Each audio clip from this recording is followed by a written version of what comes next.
সেটা হচ্ছে মানে monophasic dosage form for external use. Lotion are liquid preparation meant for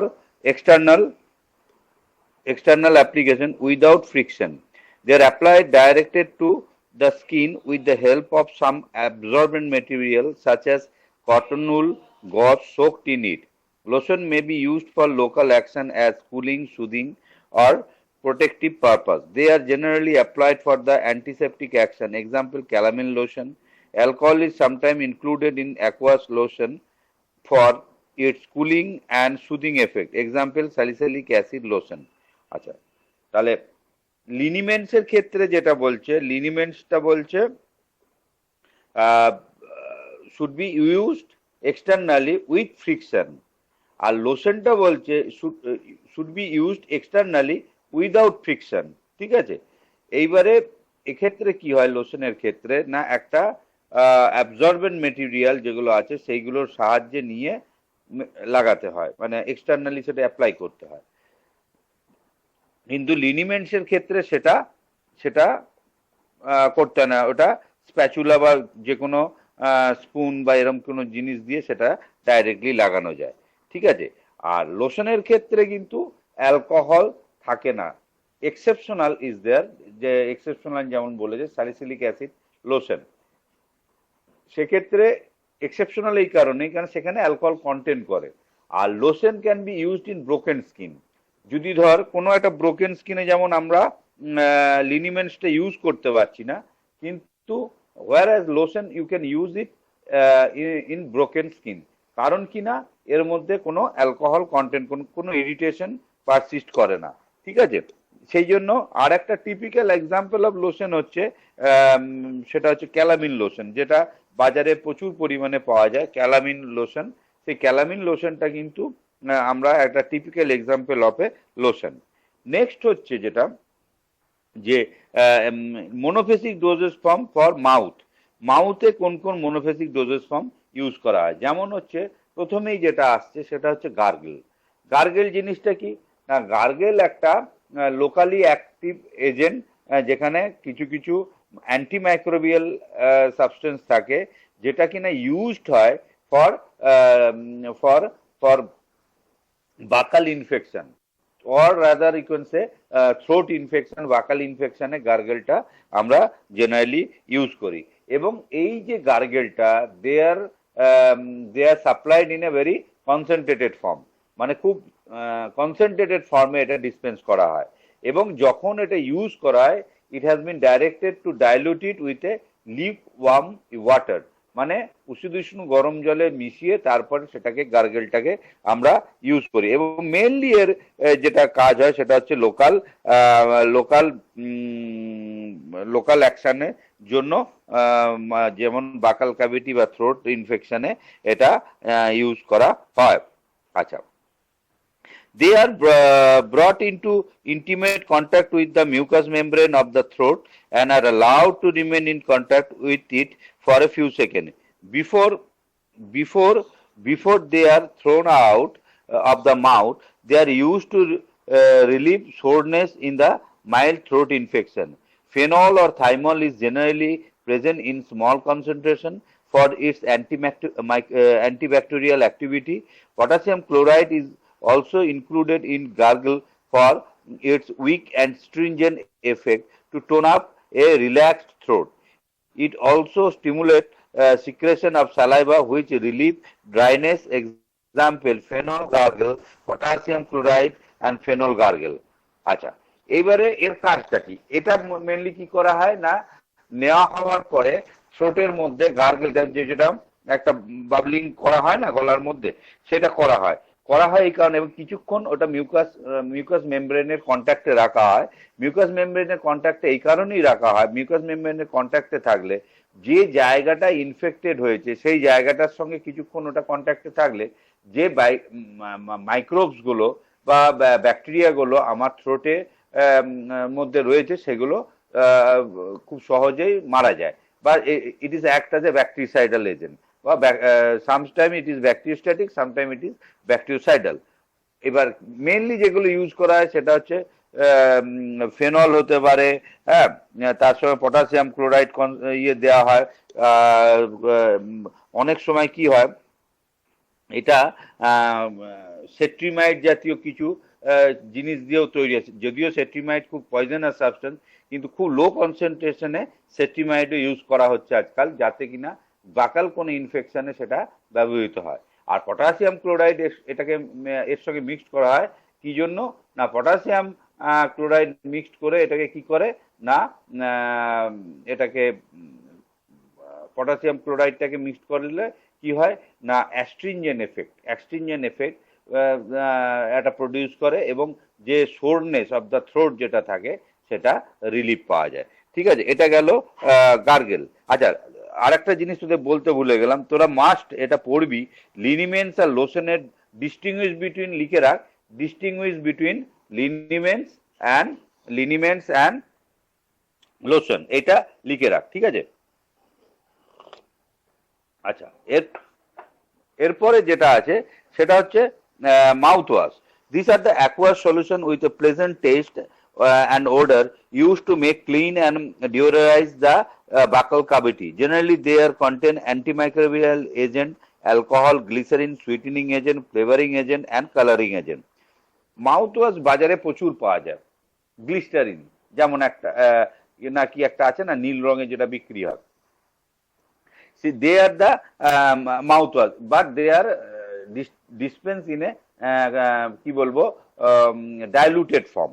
যেমন গার্গেলটাকে আছে কনসেন্ট্রেটেড ফর্মে, এটা কিন্তু দেয়া হচ্ছে it is dispensed in diluted form, এবং এর মধ্যে মেনলি যেটা থাকে অ্যান্টিমাইক্রোবিয়াল এজেন্ট থাকে, কালারিং এজেন্ট থাকে, সুইটেনিং এজেন্ট থাকে, আর একটা জিনিস যেটা থাকে অনেক সময় গ্লিসারিন কন্টেন্ট করে। ঠিক আছে, এবার ওইটা বাকাল ক্যাভিটির মধ্যে কোনো ইনফেকশন, এটা কিন্তু থ্রোট ইনফেকশন নয়, সবসময় মনে রাখবি।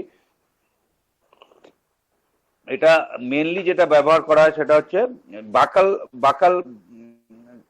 ক্যাভিটি, বাকাল যে ক্যাভিটি আছে তার মধ্যে কোনো ইনফেকশন হলে এটা ব্যবহার, এবং ডিওডারাইজড মানে কোনো রকম ব্যাড স্মেল যদি মুখ থেকে বেরোতে থাকে তাহলে সেইখান থেকে এটাকে রিলিফ দেওয়ার জন্য, আমাদের যে কোনো ব্যাড স্মেল কি হয়, ফাউল অর্ডার যেগুলো মুখ থেকে বের হয় due to the bacterial infection, যে দাঁতের মধ্যে দুটো দাঁতের মধ্যে যে ক্যাভিটিটা আছে মানে গ্যাপটা আছে, সেখানে যদি কোনো রকম ভাবে মাড়ি থেকে সরে যায় দাঁতটা, তখন কি হয়, খাবারগুলো গিয়ে ওই মাড়ির ভেতরে জমতে থাকে, এবং সেখান থেকে একটা ব্যাকটেরিয়াল গ্রোথ হয়, এবং সেই ব্যাকটেরিয়াল গ্রোথের ফলেই কি হয়, সেখান থেকে একটা ফাউল ওডার বের হয়।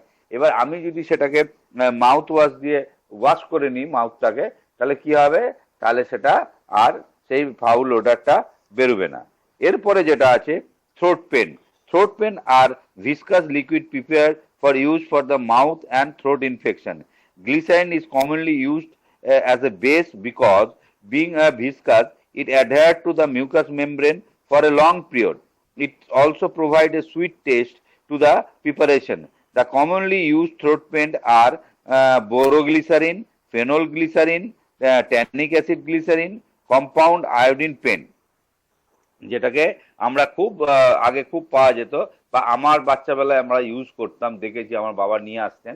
সেটা দেশ মেডিকেল বলে কলকাতায় একটা দোকান আছে, লিন্সে স্ট্রিট, যাদের কলকাতায় বাড়ি তারা জানবি, লিন্সে স্ট্রিট বলে একটা জায়গা আছে, সেখানে দেশ মেডিকেল একটা দোকান আছে। ঠিক আছে, ওই ঠিক ফ্রি স্কুল স্ট্রিটের আগে। বা তোরা কি কেউ গেছিস কলকাতায়, ওই কোন জায়গাটা বলছিস, সিলেদার্সের দোকান গেছিস কেউ? হ্যাঁ স্যার গিয়েছি। হ্যাঁ, ওই সিলেদার্সের দোকান থেকে আরেকটু এগিয়ে গিয়ে ডান হাতেই দেখবি একটা ডেজ মেডিকেল বলে একটা দোকান আছে। ওই ডেজ মেডিকেলে তখন কিন্তু ডিসপেন্সিং ফার্মাসি ব্যাপারটা ভীষণ চালু ছিল। তারা অনেক কিছু তারা নিজেদের হাতে তৈরি করে বিক্রি করতো, তার মধ্যে এইটা ছিল মেন্ডেলস পেন। এই মেন্ডেলস পেনটা very much effective against the throat pen.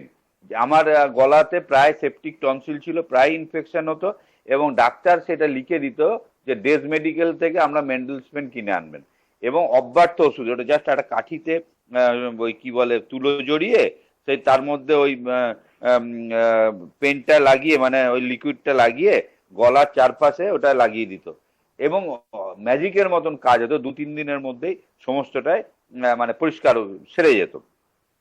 তা এই থ্রোট পেন হচ্ছে জেনারেলি যে কোনো রকম যদি থ্রোট ইনফেকশন হয় তাহলে এটা ব্যবহার করা হয় এবং মেনলি এটা গ্লিসারিনটা কন্টেন্ট করবে। একটা typical example of throat paint হচ্ছে ম্যান্ডুলস পেন।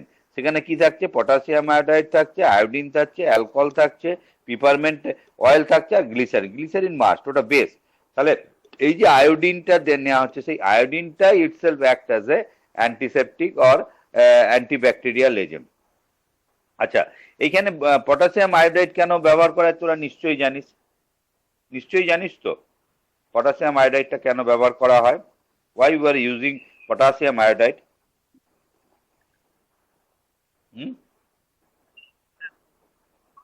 সরি, না হলে আয়োডিন দ্রবীভূত হবে না।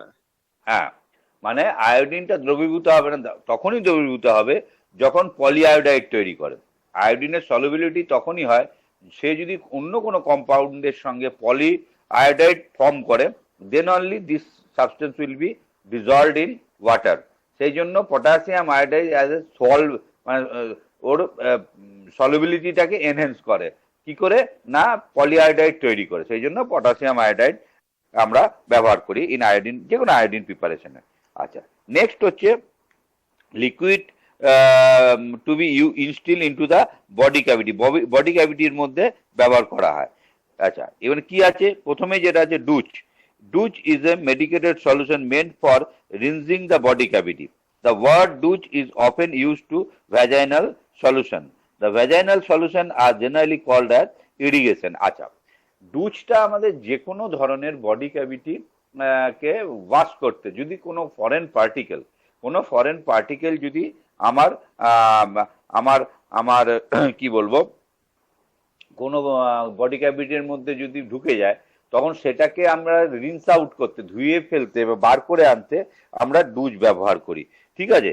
এবং ডুচের ক্ষেত্রে এটা সবসময় কিন্তু আইসোটনিক হতে হবে। কারণ কি বলতো? Why it should be isotonic? কেউ বলতে পারবি? কেন এটাকে আইসোটনিক করা হয়? ডুচটাকে কেন আইসোটনিক করা হয়? না কারণ, হ্যাঁ বল বল বল। না, পারবো না, তাই বললাম। হ্যাঁ, অ্যাকচুয়ালি দেখবি যতগুলো আমাদের বডি ক্যাভিটি আছে সেখানে ভাস্কুলারিটি, মানে কি বলবো, মানে ব্লাড ভেসেল, পেরিফেরাল ব্লাড ভেসেলের কনসেন্ট্রেশনটা অনেক বেশি, এবং সেখানে মিউকাস যে মেমব্রেনটা থাকে, দে আর ভেরি মাচ সেন্সিটিভ। সেই জন্য সেখানের ক্ষেত্রে যদি হাইপারটনিক বা হাইপোটনিক সলিউশন ইউজ করি, the irritation will be produced. A tremendous irritation will be produced. That's why that should be isotonic. That should be isotonic, isn't it? তাহলে ডুচকে সবসময় isotonic হতে হবে। এই ডুচটাই যখন কোনো ভ্যাজাইনার মধ্যে ইউজ করা হয়, তখন তাকে বলছে ইরিগেশন। এবার ধর ভ্যাজাইনার মধ্যে কি হয়, কোনো যদি ফরেন পার্টিকেল ইনসার্ট হয়ে যায়, তাহলে সেটাকে যদি রিন্স আউট করতে হয়, তাহলে আমরা ডুচ ব্যবহার করি in the name of irrigation. Douche are also use to irrigate the other body cavity such as eyes, ear, nasal cavity for cleansing or removal of the foreign particle or discharge from them.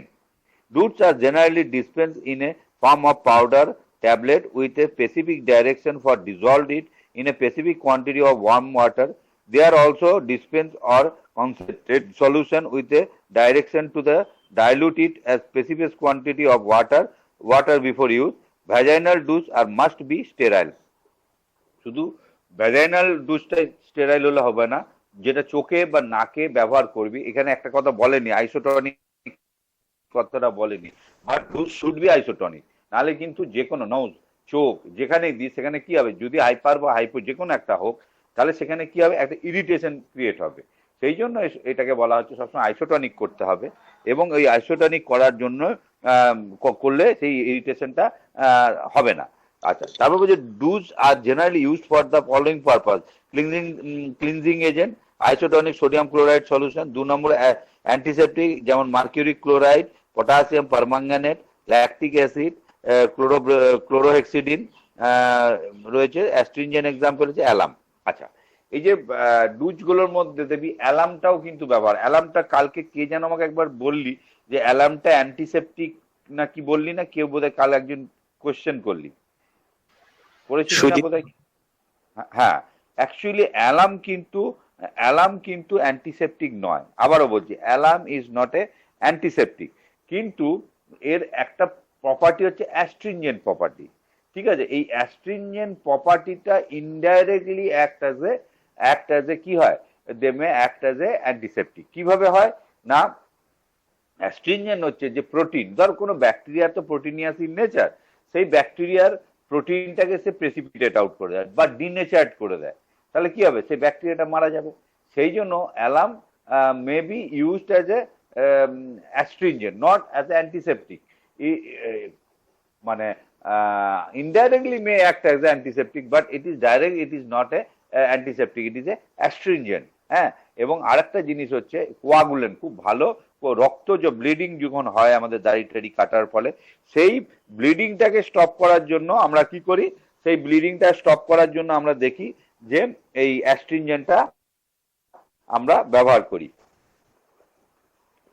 আচ্ছা, এবারে যেটা আছে সেটা হচ্ছে তারপরে এটার পরে ইয়ার drop, মানে এইখানেই শেষ হয়ে গেল মোটামুটি বডি ক্যাভিটির পরে যেগুলো রয়েছে সেগুলো হচ্ছে ear drop. This are the solution of the drop that are instil into the ear with a dropper. The solution is generally prepared in water, glycerin, propylene glycol or dilute alcohol. However, vehicle like glycerin and propylene glycol are preferred. These are generally used to cleanse the ear, softening the wax, treating in the mild infection. Ear ড্রপের ক্ষেত্রে আমরা কি করছি, এটা instil করা হচ্ছে ইয়ারের, মানে ইয়ার ক্যাভিটির মধ্যে ইউজ করা হচ্ছে। জেনারেলি এদের ডাইলুটেড অ্যালকোহল থাকে, গ্লিসারিন থাকে। মেনলি আমরা যেটা প্রেফার করি সেটা হচ্ছে গ্লিসারিন। কারণ কি বলতো, ভিসকাস যে সলিউশন থাকে সেটা যখন ইয়ার ক্যাভিটিতে ইউজ করি তখন যে ইয়ারের চারপাশের যে অঞ্চলটা রয়েছে, এরিয়াটা, সেখানে অনেকক্ষণ পর্যন্ত রিটেন করতে পারে। রিটেন করলে ভিসকাস, তার ভিসকসিটির জন্য সে অনেকক্ষণ কানে রিটেন করে, এবং রিটেন করলে কি রেট অফ অ্যাবজর্পশন, কন্ট্যাক্ট পিরিয়ডটা যদি বেড়ে যায় তাহলে rate of absorption of the active constituent will be high. সেই জন্য আমরা জেনারেলি গ্লিসারিন ইউজ করি, এবং এটা মেনলি লোকাল ইনফেকশন মানে ইয়ার ইনফেকশনে আমরা ব্যবহার করি। এবং যেমন ধর সোডিয়াম বাইকার্বনেট, গ্লিসারিন আর পিউরিফাইড ওয়াটার দিয়ে একটা টিপিক্যাল এক্সাম্পল দিয়েছে। এখানে সোডিয়াম বাইকার্বনেট যেটা ইউজ করা সেটা অ্যান্টিসেপটিক নয়, সেখানে ক্লিনজিং পারপাস রয়েছে। কি করা হয়, কানের ভেতরে অনেক সময় ওয়াক্স থাকে, সেই ওয়াক্সটা থেকে বার করার জন্য আমরা কি করি, সফটেনিং করার জন্য আমরা এই ধরনের প্রিপারেশন ব্যবহার করি। নেক্সট হচ্ছে nasal drop. This are the aqueous solution of drops that are instil into the nose with a dropper. The oily vehicle is not, underline করবি, the oily vehicle is not used nowadays because oily droplets inhibit the movement of cilia in the nasal mucosa and if used for long periods may reach to the lungs and cause lipidoid pneumonia. বলছে generally nasal ড্রপটা aqueous solution হয়, কখনো এটা oil solution দেওয়া যাবে না। কারণ ciliary movement, নাকের ভেতরে যে দেখবি ছোট ছোট ছোট হেয়ার ফলিকুলস গুলো থাকে সেটাকে সিলিয়া, সেখানে তার তলায় যে স্ট্রাকচারটা রয়েছে লিপোডিয়াল স্ট্রাকচার, সেইখানে কি হয়, সিলিয়া আছে। সেই সিলিয়ার মুভমেন্টটা যদি নষ্ট হয়ে যায় তাহলে ওই যে নাকের যে নিঃশ্বাস প্রশ্বাস বা সিক্রেশন গুলো বন্ধ হয়ে যাবে, ঠিক আছে, ড্রাই হয়ে যাবে। সেই জন্য অয়েল ভিকেলটাকে ইউজ করে না। দুই নম্বর মানে সিলিয়ারি মুভমেন্ট বন্ধ হবে। দ্বিতীয় যেটা হচ্ছে, এইবার সেইটা আস্তে আস্তে কোথায় চলে যাবে, সেটা আস্তে আস্তে আমাদের লাংয়ের মধ্যে চলে গেলে লাংয়ের মধ্যে গিয়ে সেটা নিউমোনিয়া প্রডিউস করবে। এবং সেই জন্য কোন রকম অয়েলি ভিকেল ইউজড হয় না। যদি কোশ্চেন আসে why oily vehicle is not used in the preparation of nasal drop, তাহলে বলবি সিলিয়ারি মুভমেন্ট বন্ধ হয়, আর একটা হচ্ছে এটা নাকের মধ্যে দিয়ে গিয়ে লাঙে যায় এবং লিপয়েডাল নিউমোনিয়া তৈরি করে, লাঙের লিপয়েডাল নিউমোনিয়া প্রডিউস করে। সেই জন্য নেজাল ড্রপ ব্যবহার করে না। আর nasal drop should be isotonic, এবং নেজাল ড্রপকে আইসোটনিক করার জন্য মেইনলি আমরা যেটা ব্যবহার করি সেটা হচ্ছে সোডিয়াম 0.9% সোডিয়াম ক্লোরাইড সলিউশন আমরা ব্যবহার করি আইসোটনিক সলিউশন পাওয়ার জন্য, ঠিক আছে। That should be isotonic. Hypo হলে কি হবে না, সঙ্গে সঙ্গে সেখানে ইরিটেশন প্রডিউস হবে। নেক্সট হচ্ছে ন্যাজাল স্প্রে, যেটা এখন বাজারে প্রচুর পাওয়া যায়। nasal ড্রপের থেকে nasal স্প্রেটা এখন খুব প্রেফার হচ্ছে। nasal spray are used to reduce the nasal congestion and to treat infection. The main aim of nasal spray is to retain a nasal solution in the droplet form in the nasal tract. For this purpose, the nasal solution is sprayed into in the form of coarse droplets by using scent spray type of atomizer or plastic squeeze bottle. The nasal spray should be isotonic and buffer pH should be 6.2. They may contain antibiotic and antihistamine. আচ্ছা, generally nasal স্প্রেটা আমরা ব্যবহার করি একটা যে কোনো অটোমাইজার বা plastic বলছি বটল। স্যার, হ্যাঁ বল। হ্যাঁ বলছি নাসাল ড্রপে স্যার গ্লাইসেরিন পিপিআর করবে না? গ্লাইসেরিন বলতে কোনটা?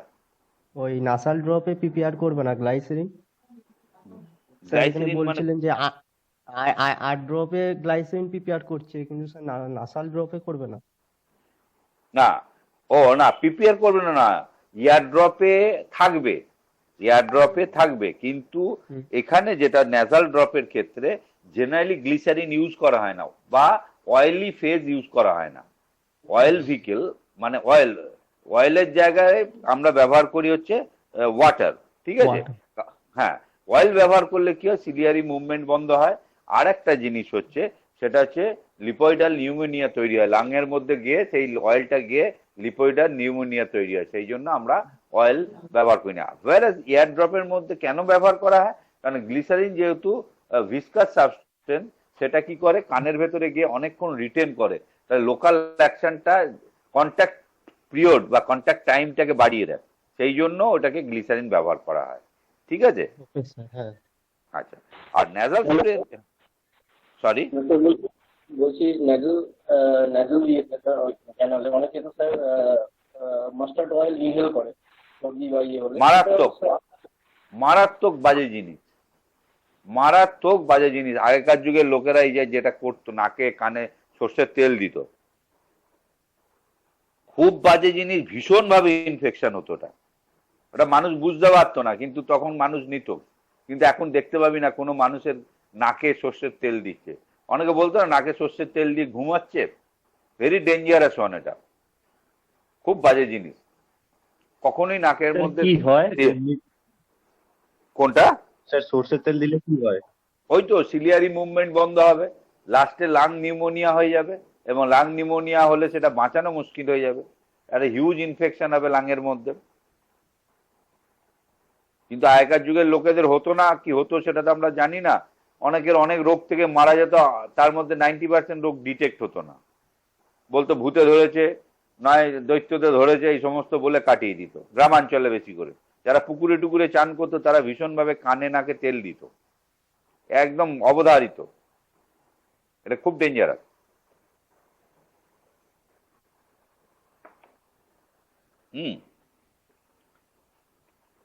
বোঝা গেল? হ্যাঁ স্যার, ঠিক আছে। আচ্ছা, এবার হ্যাঁ, নেজাল স্প্রেটা জেনারেলি অটোমাইজার বা প্লাস্টিক বটল, স্কুইজ বটল গুলোতে ব্যবহার করা হয়। কারণ হচ্ছে কি, যখনই এটা যায় স্প্রে আকারে, ছোট ছোট ড্রপলেটস আকারে নাকের ভেতরে যায়। জেনারেলি যেটা নেজাল ডিকনজেস্টেন্ট হিসেবে এটা ব্যবহার হয়, একদম স্পেসিফিক্যালি নেজাল ডিকনজেস্টেন্টের জন্য ব্যবহার হয়। এবং নেজাল যে ডিকনজেস্টেন্ট যেগুলো রয়েছে, ওখানে আলফা রিসেপ্টর ব্লকার থাকে, ঠিক আছে? যেমন জাইলোমেটাজোলিন গ্রুপের যদি কোনো ড্রাগ দেওয়া হয়, সেটা কি হয়, সেটা হচ্ছে ভ্যাসোকনস্ট্রিক্টর, নাকের ভেতরে সেটা যায়। ভ্যাসোকনস্ট্রিক্ট মানে হচ্ছে ব্লাড ভেসেলকে কনস্ট্রিক্ট করে, এবং ব্লাড ভেসেল যখনই কনস্ট্রিক্ট করে, তখন আলফা রিসেপ্টর ব্লকার, মানে আলফা রিসেপ্টরের মাধ্যমে ওটা ভ্যাসোকনস্ট্রিক্টর হিসেবে কাজ করে। যখন ভ্যাসোকনস্ট্রিকশন হয়, তখন নেজাল যে এয়ারওয়েটা, এয়ার পাথটা, সেটা ওপেন হয়ে যায়, যার ফলে আমরা যে নাজাল কনজেশন হয়, সেটা সহজেই সেটা এয়ার পাথটা ওপেন হয়ে যায়, এবং আমরা শ্বাস প্রশ্বাস নিতে পারি। মেনলি তার নেজাল স্প্রে ইউজ হচ্ছে অ্যাজ এ নেজাল ডিকনজেস্টেন্ট, এবং এর মধ্যে pH of the solution should be 6.2, হ্যাঁ, এবং এটাও আইসোটনিক হতে হবে, ঠিক আছে? এই অবধি হচ্ছে monophasic doses form. Any question?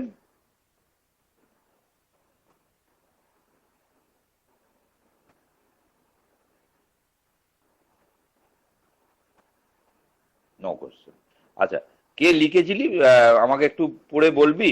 ওই সিম্পল সিরাপটা কে লিখেছিস? হ্যাঁ স্যার, আমি লিখেছিলাম। একটু বল, একটু পড়, আমি পড়লেই বুঝতে পারবো। A syrup is a hmm. concentrated, nearly saturated solution of স্যাটারেটেড নয়, saturated. saturated solution of sucrose, purified water. A Hmm. concentration of sugar is 66.7% W/W. Very good. As per IP এটা লিখবি। Or as as per per IP. IP, হ্যাঁ এটা অবশ্যই, নাহলে কিন্তু zero হয়ে যাবে। অ্যাজ পার আইপি কোন মনোগ্রাফ? না as per IP.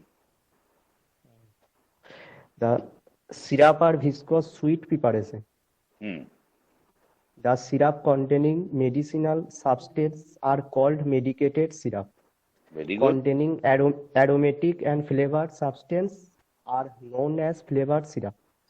Very good. তারপরে স্যার ওই অ্যাডভান্টেজ অফ সিরাপ দিয়েছি। হুম। Syrup retard oxidation because it is partly into reducing sugar such as dextrose. ঠিক আছে স্যার। হুম। তারপরে it prevents decomposition of many vegetable R substance. আর আর কেন? ওই হ্যাঁ, ওইটা মেন জিনিস। এবার বল তারপর।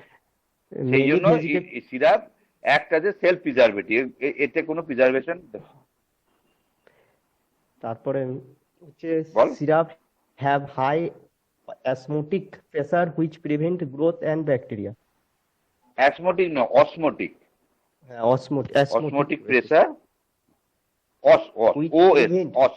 হুম। pressure which prevent growth of bacteria. তারপরে growth of bacteria. bacteria.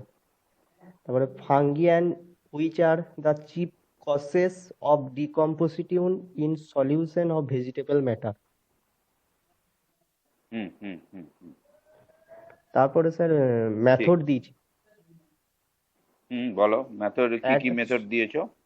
add sucrose, purified water and heat it is to dissolve sucrose with stirring. Cool with it is constant steering. constant stirring. হ্যাঁ। তারপর হচ্ছে cool it is and more of purified water to make the requisite weight. Very good. Make it তারপরে the requisite wait. তারপরে storage. The syrup should be stored in well filled, completely filled and well stoppered bottles in cool dark place. Very good. The syrup should be stored at a temperature not exceeding 25 degrees centigrade. এটা এরকম কোনো জায়গা নেই যে 25 এর কমে বেশি। Mainly কখনোই ফ্রিজিং করবি না। হ্যাঁ, কখনো কোনো জায়গাতেই সিরাপকে ফ্রিজিং করবি না, ঠিক আছে? ফ্রিজিং ঠিক করবি না, আর কোনো জায়গায় কোনো হিটের মধ্যেও রাখবি না, ঠিক আছে? অপটিমাম টেম্পারেচারের মধ্যে রাখতে হবে, ঠিক আছে? এটা হচ্ছে মেন। ভেরি গুড, ভালো হয়েছে, খুব সুন্দর লেখা মানে হয়েছে, খুব সুন্দর। 25 ডিগ্রি সেন্টিগ্রেডের নিচে রাখলেও অসুবিধা নেই। অসুবিধা আছে আবার ওই যদি 40 temperature ডিগ্রির, আর হ্যাঁ 40 ডিগ্রির বেশি রাখলেও অসুবিধা আছে। অসুবিধা আছে। হ্যাঁ, মানে জেনারেলি বলবি রুম টেম্পারেচারে। মাঝামাঝি জায়গায় হ্যাঁ, যেটাকে বলা হয় রুম টেম্পারেচার। Room temperature. হ্যাঁ, একদম খুব সুন্দর হয়েছে, ঠিক। খুব ভালো হয়েছে, ঠিক। খুব ভালো হয়েছে, ঠিক আছে, ভেরি গুড। আচ্ছা, এবার বলছি যে এবার আমাদের তাহলে মোনোফেজিকটা শেষ হলো, বাইফেজিকের মধ্যে সাসপেনশন শেষ হলো। ইমালসানটা আমি শুরু করব, কালকে আর আমি নেবো না, কালকে একটু অন্য কাজ আছে। ইমালসানটা তাহলে আমি সোমবার অনওয়ার্ডস আবার তাহলে ক্লাস শুরু করব, ঠিক আছে? Okay sir. ওকে, তাহলে আজকে আর কোনো problem? Any queries? Any query, question? Nasal স্প্রেতে স্যার ইউক্যালিপটাস অয়েল তো দিচ্ছে স্যার, আপনি তো বলছিলেন যে অয়েল কোনো দিতে নেই, এছাড়াও ক্যাম্ফর অয়েল আছে। শোন, এবার দুটো জিনিস বলি। এক, অয়েল দু ধরনের হয়, একটা হচ্ছে ভোলাটাইল অয়েল আর একটা হচ্ছে ফিক্সড অয়েল। এবার ক্যাম্ফর অয়েল যেটা দিচ্ছে সেটা হচ্ছে একদম ভোলাটাইল অয়েল হিসেবে দেওয়া হয়, কিন্তু জেনারেলি কোনো রকম ভাবে কোনো অয়েলই দেওয়া হয় না, সেটা ফিক্সড অয়েল হোক আর ভোলাটাইল। কিন্তু ভোলাটাইল অয়েল কি হয়, সেটা মানে লাং অব্দি যাবে না, তার আগেই সে ভেপোরাইজড হয়ে যাবে, ঠিক আছে, সেটা বেরিয়ে যাবে, এক্সেল আউট হয়ে যাবে। কিন্তু ফিক্সড অয়েল যেটা, সেটা কিন্তু একদম ভেতর অব্দি চলে যাবে, ঠিক আছে। Okay sir. আর বল। স্যার ক্লাস মঙ্গলবার থেকে করলে ভালো হয়, সোমবার অবধি তো হোলি আছে। ও আচ্ছা আচ্ছা আচ্ছা আচ্ছা আচ্ছা, ও তাই হবে, তাই হবে, তাই হবে রে, কোনো অসুবিধা নেই, ওকে স্যার, মঙ্গলবারই হবে। Okay okay, good bye thank you sir. And happy Holi too. Happy Holi sir. Sir, thank you, sir. Happy Holi, sir. Happy Holi, thank you, thank you.